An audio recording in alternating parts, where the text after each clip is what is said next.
다 같이 묵도하심으로 주일 예배를 하나님 앞에 드리도록 하겠습니다. 하나님의 말씀 보도록 하겠습니다. 하나님의 말씀은 사사기 18장 7절에서 10절까지 있는 말씀을 보도록 하겠습니다. 사사기 18장 7절에서 10절까지 있는 말씀 보도록 하겠습니다. 이에 5사람이 떠나 라이스에 이르러 거기 있는 백성을 본즉 염려 없이 거주하며 시돈 사람들이 사는 것처럼 평온하며 안전하니 그 땅에는 부족한 것이 없으며 부를 노리며 시돈 사람들과 거리가 멀고 어떤 사람과도 상종하지 아니함이라.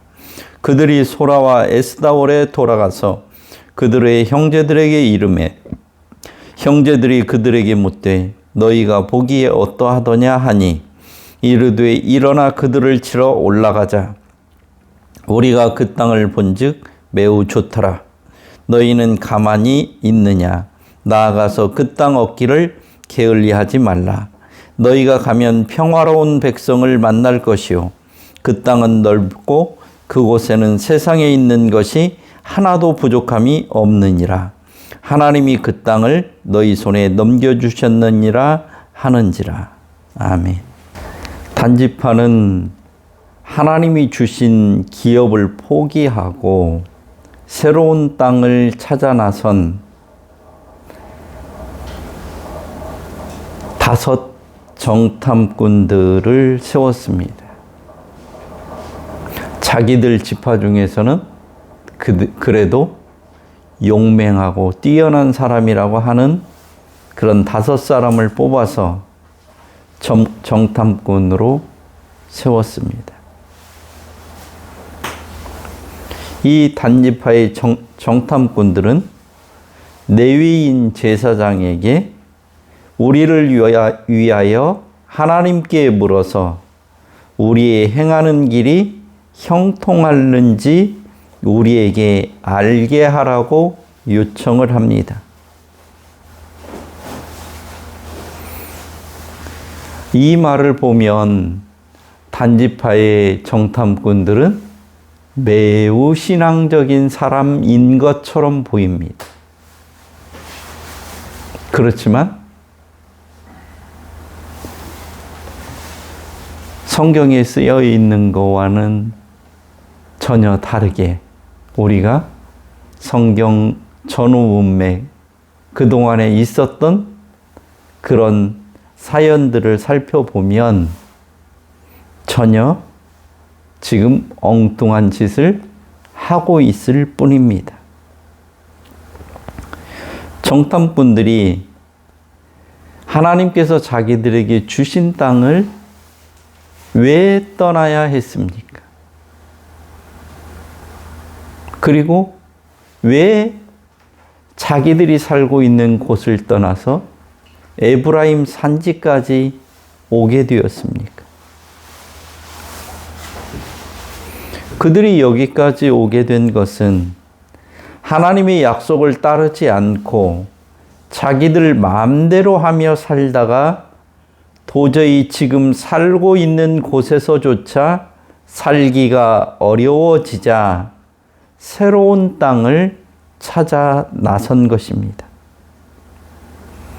그렇다면 단지파 사람들이나 레위인 제사장이 제일 먼저 해야 할 일은 하나님께서 자기들에게 원하시는 게 무엇인지, 자기들이 왜 이런 지경에 이르게 되었는지를 아는 것이 중요합니다.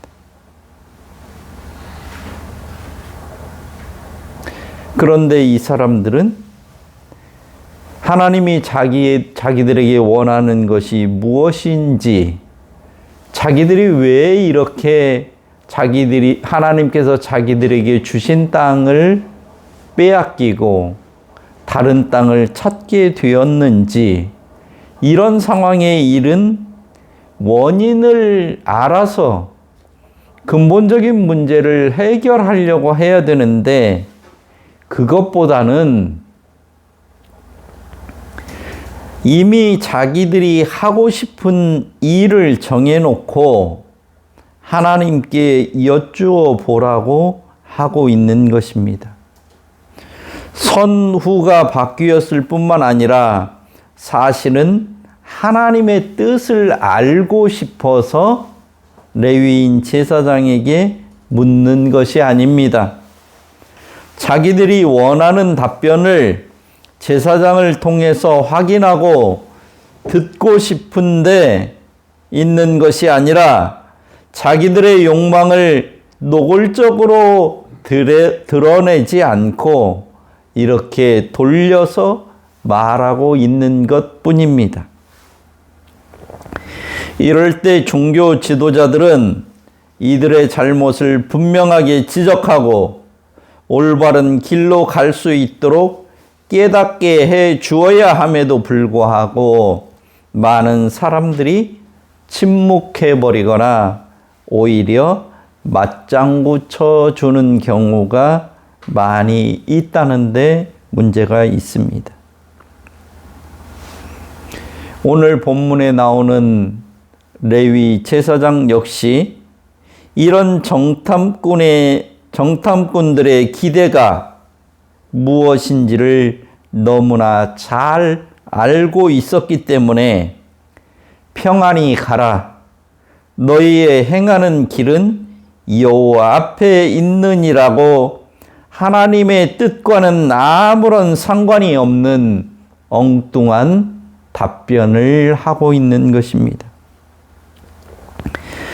지금 단지파가 하고 있는 일에는 샬롬이 없음에도 불구하고 제사장은 샬롬을 선언하고 있습니다. 거짓 종교 지도자들은 샬롬의 메시지로 백성들의 이기적인 욕망을 채워주고 이를 대가로 자신들의 탐욕을 채우며 삽니다. 한마디로 꼭 먹고 알 먹고 누이 좋고 매부 좋고 서로 상부상조하며 일석이조라고 생각하며 사는 것입니다. 이런 과정을 거쳐 단지파의 5 정탐꾼은 나이스라는 땅에 도착을 했습니다. 나이스는 헬몬산 남쪽 기슭 갈릴리 호수 북변의 세마고닛 호수에서 15km 정도 떨어진 곳으로 여호수아서 19장 47절에서는 단이라는 지명으로 불리게 되었습니다. 이곳은 이스라엘의 최북단으로 최남단 브엘세바와 함께 이스라엘의 전 국토를 말할 때 성경에서는 단에서부터 브엘세바까지라고 불렀습니다. 오늘 9절에 나오는 시돈이라고 하는 곳은 라이스의 북서쪽 지중해 해변에 있는 지역으로 시돈 사람들은 무역업에 종사하면서 풍요로운 생활을 했습니다. 그런데 나이스 사람들을 시돈 사람과 본문은 비교하고 있는데 이것은 라이스 사람들도 시돈 사람들처럼 무역업에 종사하면서 평안하고 부유한 생활을 했기 때문이라고 보여집니다.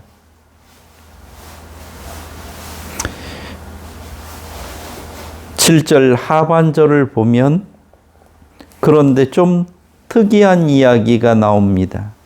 시돈 사람들과 거리가 멀고 어떤 사람과도 상종하지 아니함이라 이렇게 기록하고 있습니다. 아무 사람과도 상종하지 않았다는 말은 지리적으로 라이스는 시돈에서 남쪽으로 48km 정도 떨어져 있으며 레바논 산맥에 의해서 가로막혀 있었기 때문에 통신과 교통수단이 발달하지 않았던 옛날에는 거의 교류하기가 힘들었기 때문인 것으로 보입니다. 또한 라이스 사람들은 경제적으로는 무역업을 하기 위해서는 주변에 있는 사람들과 두루 잘 지내야 했고, 군사적으로는 주변에 있는 국가들과는 군사 동맹을 맺지 않았다는 의미입니다. 무슨 말이냐면 자기 주변에 있는 어떤 나라하고는 친하게 지내고 어떤 나라하고는 별로 사이가 좋지 않게 지내면 서로 무역을 할 수가 없잖아요. 자기하고 좋게 지내는 나라하고만 무역을 하고 자기하고 불편하게 지내는 나라하고는 무역을 할 수 없으니까 살기가 어려워지잖아요. 그러니까 이 나이스 사람들은 자기 주변에 있는 나라와 서로 원수 맺는 일이나 불편한 이런 일을 만들지 않기 위해서 서로 싸우지 않고 잘 지냈다, 이런 말입니다. 자기의 생존의 위험을 느낀다면 당연히 주변 국가들과 상호 공동 방위 조약을 맺었겠지만 그럴 필요가 없었던 것입니다. 현재도 EU 국가들은 자국의 이익과 생존을 위해서 공동 방위뿐만 아니라 공동 경제 블록을 만들어서 거의 한 나라처럼 이렇게 생활을 하고 있습니다. 그래서 유럽 쪽에 EU 국가들에 있는 쪽에 가보면은 비행기를 탈 때도 EU 패밀리 이래가지고 EU 국가에 속해 있는 사람들은 그냥 한 나라 사람들처럼 자국인처럼 이렇게 대하고 있습니다. 이게 뭔 거니? 서로 약한 나라들끼리 동맹을 만들어서 경제적으로도 서로 관세나 이런 걸 면제하고 또 다른 나라들이 힘센 나라들이 쳐들어오면 이 모든 나라들이 힘을 합해서 그 나라와 대항하고 이렇게 살고 있습니다. 현재도 EU 국가들은. 근데 그 중에 스위스는 영세 중립국을 선언하고 주변 국가들과 두루 잘 지내고 있습니다. 지금 라이스가 이런 거와 비슷하다고 생각하면 될 겁니다. 스위스는 영세 중립국으로 군사 동맹이나 전쟁에 참여하지 않고 타국의 간섭 없이 독립과 주권을 유지하고 있습니다.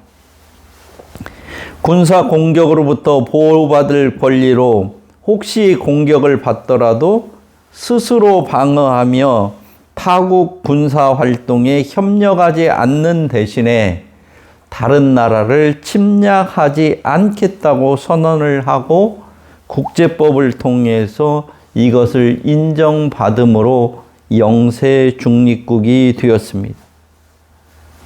그래서 세계의 주요한 국제기구들을 유치하고 외교의 중심지로서의 역할을 하고 있습니다. 그러니까 공산국가도 자유주의 국가도 어느 나라하고도 다 잘 지내는 이런, 우리는 이쪽 편도 안 들고 저쪽 편도 안 들고 우리는 중립국가로서 너희들이 서로 싸울 때 이쪽 편에 가담하거나 저쪽 편에 가담하거나 이런 일 안 하겠다. 우리는 영원히 영세 중립국으로 살아갈 테니까 우리한테 우리 편 대달라, 우리 편 들어달라 이런 얘기 하지 말라. 이렇게 해서 영세 중립국이 되었습니다. 그래서 중립을 취해야 될 그런 국제기구들이 스위스에는 많이 있습니다. 현재의 스위스의 지경학적 위치나 역할, 삶의 모습과 사사기 시대의 라이스 사람들의 모습이 유사하다고 생각하면 될 것 같습니다. 소라는 갈멜산 밑에서 동남쪽으로 뻗어 있는 소랫강의 북쪽 연안을 말하고, 에스다올은 소라의 북쪽 2.5km 지점에 위치한 지역입니다.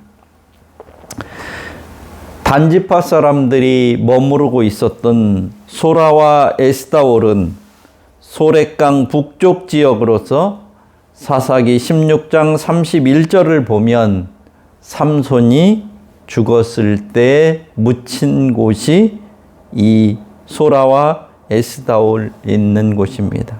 그래서 삼손과 그의 조상들의 묘지가 있는 지역이 이 소라와 에스다올 그 지역입니다. 소라와 에스다올로 돌아온 정탐꾼들과 단지파 사람들이 나눈 대화의 내용이 오늘 봉독한 본문입니다. 9절을 보면 5명의 정탐꾼은 자기들이 정탐한 지역과 땅에 대해서 그 땅은 매우 좋고 넓으며 그곳에는 세상에 있는 것이 하나도 부족함이 없다고 이야기합니다. 즉 단지파가 이주해서 살기에 충분할 만큼 넓은 땅이요 어느 것 하나 부족함이 없는 땅이라는 말입니다. 그러면서 10절 하반절에 있는 것처럼 하나님이 우리 손에 붙이셨다고, 그 땅을 점령하고 그곳으로 이주하는 것이 하나님의 뜻이라고 말하고 있는 것입니다. 한마디로 라이스는 에덴 동산이나 천국 같은 곳으로 하나님께서 우리로 하여금 차지하여 살 수 있도록 예비하신 곳이라는 말입니다. 정탐꾼들은 땅을 정탐하러 가기 전에 미가의 집에 있던 제사장에게 물었는데 평안히 가라, 너희의 행하는 길은 여호와 앞에 있느니라는 답변을 받았고, 실제로 그 땅을 정탐해 보니 그 땅은 너무너무 좋았으며 그곳에 살고 있는 라이스 사람들의 삶을 보면 아무 염려도 없고 평안히 거하며 부족한 것이 없이 부를 누리고 살고 있었습니다. 주변 국가들의 침입이나 전쟁이 없었기 때문에 아주 쉽게 점령할 수 있다는 생각을 갖게 되었습니다.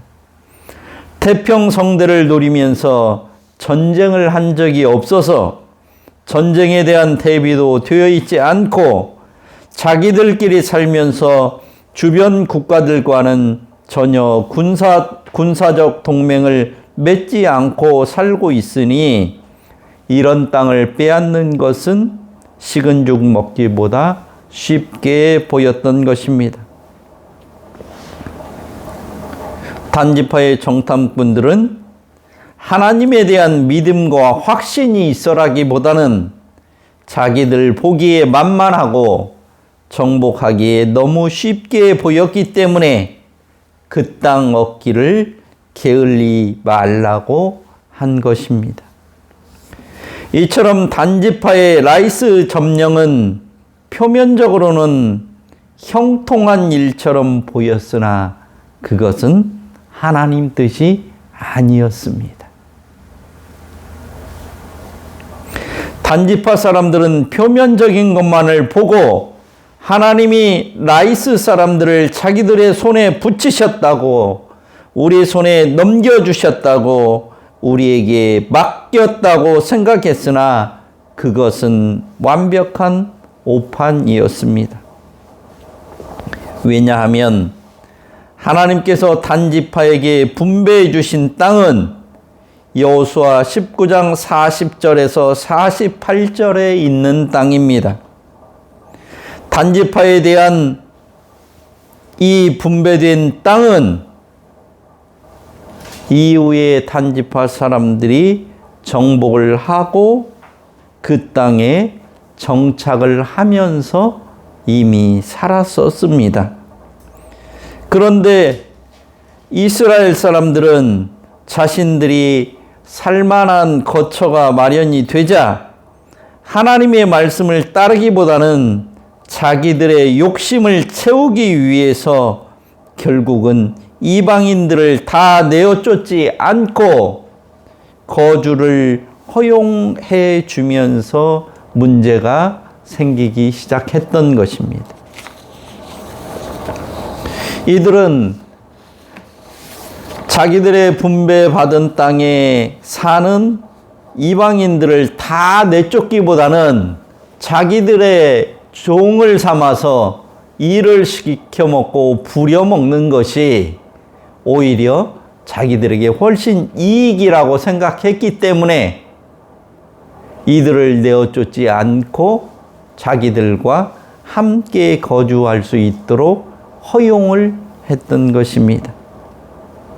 그게 화근이 되어서 지속적으로 말할 수 없는 공경에 처하게 되었고, 단지파는 원래 하나님으로부터 기업으로 받은 땅에 거주할 수 없게 되자 이주를 결심하고 거주할 곳을 물색하기 시작한 것이 18장의 내용인 것입니다. 하나님께서는 이미 여호수아를 통해서 각 지파들이 거주해야 될 땅들을 약속하시고 그 땅에 거주하는 자들을 다 내어쫓지 않으면 결국은 그들 때문에 이스라엘 사람들이 하나님을 떠나고 멸망의 길로 들어설 수밖에 없다고 경고하셨음에도 불구하고 하나님의 말씀을 어기고 이방인들과 함께 거주하고 그들과 통혼하면서 그들의 문화와 종교를 받아들이고 가나안 사람들에게 오히려 동화되어 갔던 것입니다.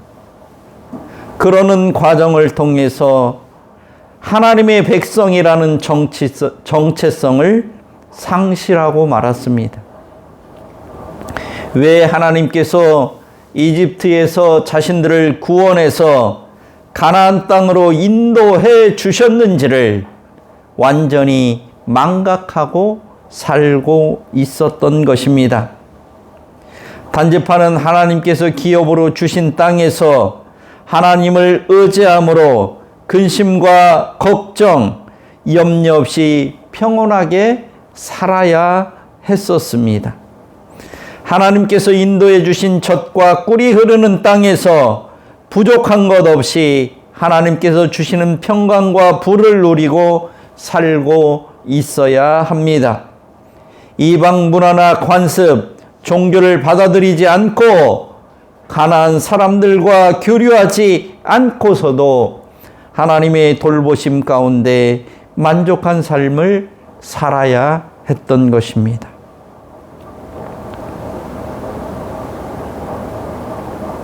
그래서 여호와 하나님을 모르는 주변에 살고 있는 사람들이 이스라엘 사람들의 사는 모습을 부러워하고 어떻게 하면 우리들도 이스라엘 사람들처럼 잘 살 수 있는가를 오히려 궁금해하고 그 방법을 배우려고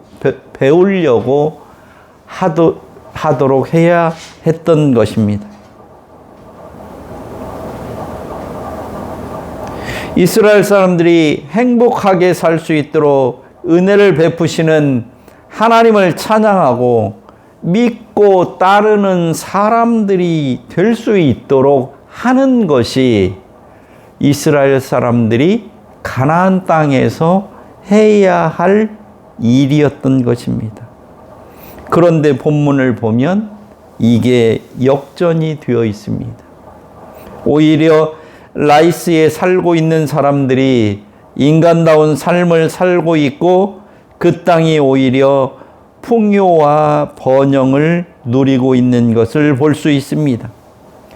단지파의 정탐꾼들조차도 이곳은 세상에 부족함이 없는 곳이라고 말합니다. 이스라엘 사람들은 이리저리 떠돌며 살 곳을 찾아 헤매이는데 우상을 섬기고 있는 자들이 더 많은 복을 누리며 살고 있는 것이 아이러니한 상황인 것입니다. 이방인들이 이스라엘 사람이 사는 것을 부러워하는 표현은 성경에 단 한 구절도 나오지 않는데 이스라엘 사람들이 이방인들의 사는 모습을 극찬하고 부러워하는 곳은 여러 군데에 나오고 있습니다. 요즘도 마찬가지입니다. 불신자들이 신자들을 부러워하는 것이 아니라 신자들이 불신자들의 성공, 출세, 부유함, 건강 등을 부러워합니다. 불신자들처럼 살지 못해서 안달이 나 있고 그게 셈이 나서 부러워 죽을 지경입니다. 여기서 한 발 더 나아가 이스라엘은 축복의 통로요 평화의 메신저가 아니라 라이스 땅과 재물을 빼앗는 약탈자요 그들의 평안한 일상을 무너뜨리는 파괴자가 됩니다. 라이스에서 행복하게 살고 있는 이들의 안식과 평화를 이방인이 아니라 이스라엘 사람들이 파괴합니다. 왜 평안히 잘 사는 사람들을 못 살게 구는 것입니까? 하나님께서 자기들에게 유산으로 기업으로 주신 땅에서 하나님을 섬기며 행복하게 살면 되는데 왜 남의 땅을 강제로 빼앗고 그곳에 사는 사람들을 죽입니까?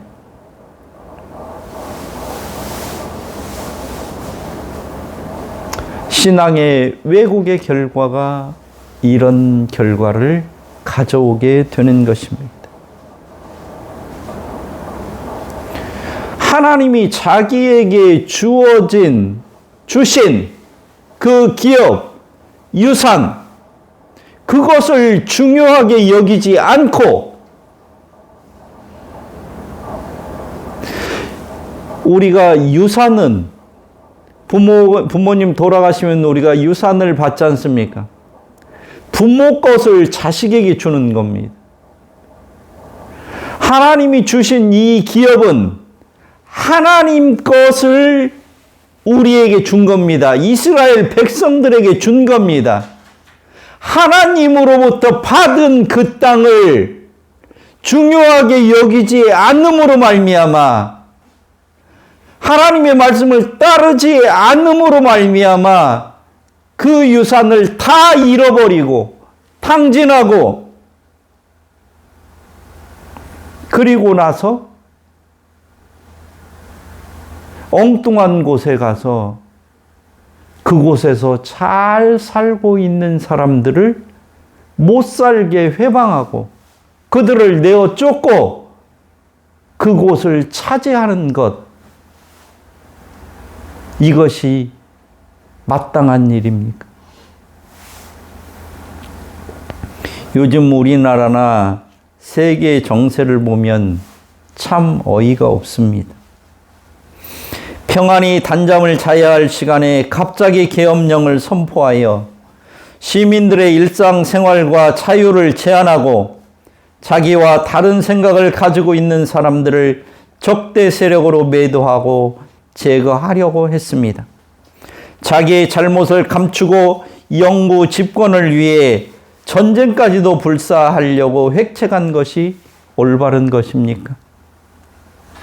300년 동안이나 자기 나라 영토였고 거기에 현재도 거주하고 있는 그린란드 주민 85% 이상이 현재 국적을 유지하며 살기를 원하는데 트럼프는 무슨 권한이 있어서 그 땅을 빼앗으려고 합니까? 온난화로 북극의 영구 동토가 점점 작아지고 엄청난 자원이 묻혀 있어 북극 항로를 차지하는 것이 자국의 이익을 위해 필요하기는 하지만 그렇다고 남의 나라 땅을 내어놓으라고 하는 것이 말이 됩니까? 이게 무슨 법입니까? 이것은 하나님의 가르침과 하나님의 정의에 정반대가 되는 것입니다. 성경과 하나님의 공의에 어긋나게 하면 그 결과는 자명합니다. 순간적으로 잠시는 유익할지 모르지만 반드시 망하게 되어 있습니다. 계엄령을 선포하고 계몽령이라 주장하며 여론을 호도하고 시민들을 속이려 하지만 하나님의 심판, 역사의 심판, 법의 심판은 면할 수 없습니다. 약육강식이나 무법천지는 하나님이 원하는 것이 아니기 때문입니다. 그것은 인간의 죄성을 만천하에 드러내는 것에 불과합니다. 이스라엘의 12지파 중 라이스를 빼앗고 거기에 거주하던 단지파는 그 흔적을 찾아볼 수가 없습니다. 어떤 사람들은 우리가 단지파의 후손이라고 말하기도 하는데 이런 단지파의 후손이라면 자랑스러울 것 같습니까? 자기들 눈에는 에덴 같았던 천국 같았던 곳으로 이주하여 정착했던 단지파는 그 땅의 평화를 깨뜨렸고 그곳에서 우상을 섬기다가 언제 어떻게 없어졌는지도 모르게 흔적도 없이 사라졌습니다. 자기 눈에 지금 하나님의 복이 넘쳐나는 것처럼 보이는 곳이 있습니까? 부동산 투기로 일확천금을 벌었습니까? 불의와 부정한 방법으로 권력과 명예를 얻었습니까? 그것은 참다운 복이 아닙니다. 하나님이 주시는 은혜가 아닙니다. 하나님의 말씀에 어긋나는 것이면 빨리 돌이켜야 합니다. 대한민국도 미국도 교회도 성도들도 목회자도 정신을 차려야 합니다. 하나님은 역사의 주인이며 주관자이십니다. 역사의 수레바퀴를 그 어느 누구도 거꾸로 돌리지는 못합니다. 하나님의 뜻에 반하는 시도는 반드시 실패하고 처참한 대가를 치르게 됩니다. 단지파가 레위 제사장이 하나님의 말씀과 뜻을 어떻게 왜곡했는지 그 결과가 어떻게 되었는지를 보여주는 것이 오늘 본문입니다. 자기들 마음대로 하나님의 뜻은 다른 데 있는데 하나님의 뜻을 전혀 따르지 아니하면서 자기 마음의 생각대로 행하면서 그것이 하나님 뜻이라고 이야기하고 있고 제사장은 그런 단지파 사람들에게 너희에게 평안이 있을 것이다 라고 평안을 빌고 있는 이것이 하나님의 말씀과 하나님의 뜻을 완전히 왜곡하고 있는 모습이라는 말입니다.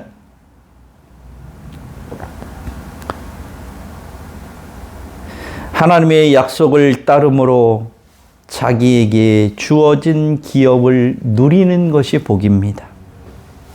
하나님의 말씀을 깨달아 자기에게 주어진 사명에 충실한 것이 성도가 해야 할 일입니다.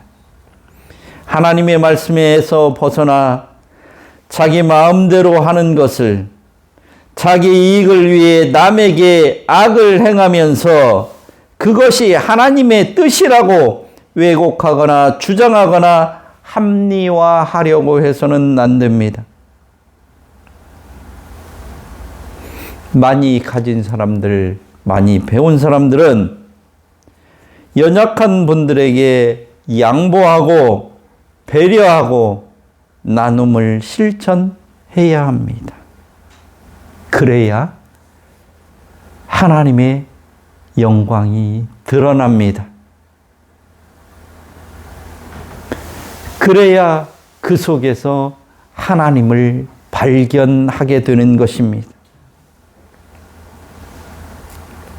성도들은 선한 부자가 되기 위해, 영적 거인이 되기 위해 기도하고 노력해야 합니다. 이것이 오늘 성경이 우리에게 가르쳐 주는 겁니다. 자기의 욕심을 채우는 것이 아니라 하나님의 선한 뜻을 위해서 자기의 욕심을 버리고 하나님의 말씀에 묵묵히 따라가는 모습, 그것이 하나님의 뜻입니다. 하나님의 뜻은 이웃을 행하고 망치는 것이 아니라 그를 사랑하는 것, 그에게 하나님의 사랑으로 대하는 것이 하나님의 뜻입니다. 기도하겠습니다. 하나님 아버지, 하나님을 믿는 것도, 하나님께 기도하는 것도 자기의 욕심을 위해서 하고 있는 사람들이 너무나 많습니다. 그 중에 한 사람이 바로 저 자신입니다.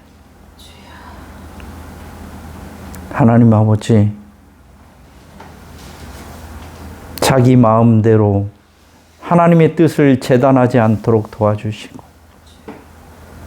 하나님 말씀 앞에서 겸손할 수 있도록 도와주시고, 자기의 부족함을 변명하거나 합리화하지 않도록 주께서 은혜를 베풀어 주옵소서. 연약함과 부족함을 주 앞에 드러내고 겸손히 하나님의 인도함과 하나님의 도움을 구하는 그런 삶이 될 수 있도록 주께서 함께하여 주옵소서. 그래서 하나님, 날마다 하나님의 뜻을 구하고 우리에게 주어진 사명이, 우리가 해야 할 일이 무엇인지를 분별하며 살아가는 삶이 되도록 주께서 은혜를 베풀어 주옵소서. 예수님의 이름으로 기도드립니다. 아멘.